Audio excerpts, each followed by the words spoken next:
Nell'ambito del progetto Narratori di Memoria vi presentiamo il racconto di Molinari Francesca della Terza EL, intitolato La casa sulla collina del Salto. Una terra, un nido. Ricordo ancora la prima volta che mia mamma mi portò a casa sua, nel suo nido. Ricordo i suoi occhi pieni di gioia, la sua voce carica di emozione nel raccontarmi la storia della terra in cui visse la sua infanzia. Da bambina ero solita ad andare a visitare l'uomo che crebbe mia mamma, il suo zio Marco, o semplicemente colui che riempì il vuoto che mio nonno aveva lasciato. Lui abitava in quella terra lì, nella piana del Salto, un luogo sconosciuto a me che vivevo invece nella cittadina di Canelli.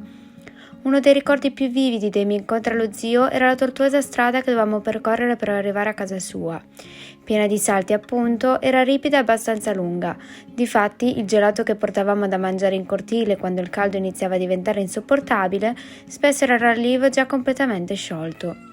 L'emozione negli occhi di mia mamma quando abbracciavamo Marco e sua moglie appena varcavamo il cortile di casa valeva però sicuramente tutto il viaggio e anche, ahimè, tutto il sedile macchiato di gelato. Lì, seduti sulle sedili di plastica nel cortile, la mamma ci raccontava di come passava le sue estati da bambina, andando tutti i giorni a scuola a messa a piedi, a quel punto io strabuzzavo gli occhi impressionata, oppure di come le piaceva correre nei grandi campi di grano a piedi nudi. Impossibile, le dicevo, le spighe pungono, ma lei rispondeva dicendo che la sensazione di libertà che correre le dava prevaleva su ogni dolore.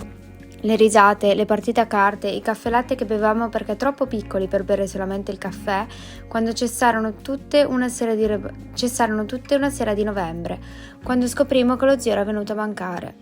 Gli occhi di mia mamma in quel momento li tengo vividi nella memoria, perché in essi rividi tutta la sua infanzia, la piana del Salto, le corse nei prati, le cene nel suo nido e il calore della famiglia.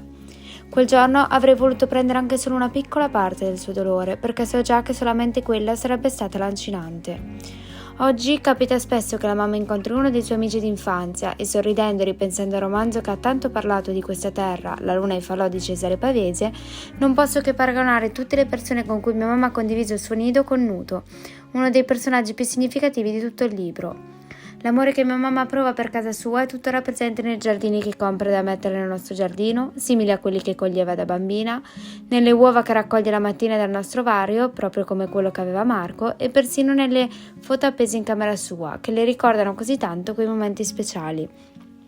Questa passione che ancora c'è in lei e questo suo tentativo di non dimenticare la sua amata terra la collego molto a quella di Cesare Pavese, che nonostante migra a Torino non solo ricorda, ma addirittura sembra venerare il suo nido.